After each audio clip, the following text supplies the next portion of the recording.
Mondial féminin Colombie U20, Samuel Eto'o, président de la Fédération camerounaise de football, écope d'une sanction de 6 mois de suspension. La délégation camerounaise tombe des nues après cette sanction. Aucun membre de cette délégation présent en Colombie pour le mondial des moins de 20 ans ne se rappelle avoir vu le président de la fédération s'en prendre frontalement aux arbitres. Au contraire, Samuel Eto'o aurait même apaisé les Lions indomptables en colère contre l'arbitre, selon les membres de la délégation interrogés par une radio locale. Toutefois, des responsables de la délégation camerounaise font savoir que le président de la FECAFOOT avait exprimé depuis les tribunes son désaccord face à l'arbitrage jugé défavorable de l'Italienne Caputi Ferreri, directrice du match des huitièmes de finale perdu 1-3 par le Cameroun contre le Brésil. D'ailleurs, la capitaine des Lions indomptables du Cameroun s'en était indignée. J'imagine que vous pouvez avoir quelques regrets aujourd'hui, mais généralement, est-ce que vous êtes satisfaite de votre parcours, du parcours de l'équipe? Une première participation, c'est bon.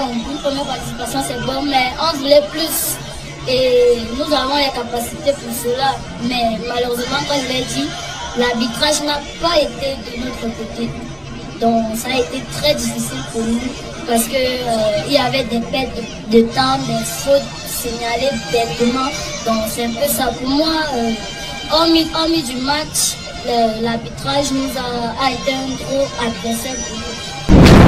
La sanction infligée à Samuel Eto'o par la FIFA serait donc consécutive à ses gestes de désapprobation en tribune. La commission de discipline de la FIFA précise que le président de la FECAFOOT a enfreint 2 articles clés du code disciplinaire, précisément l'article 13 et l'article 14. De manière détaillée, l'article 13 sanctionne les comportements offensants et les violations des principes du fair play. L'article 14, quant à lui, reprime les comportements incorrects lors des matchs, détermine la durée de la suspension en fonction de la gravité de l'infraction commise. La FIFA souligne que ces 2 articles visent à maintenir l'intégrité et la sportivité dans le football mondial. Restez connectés sur Info du continent.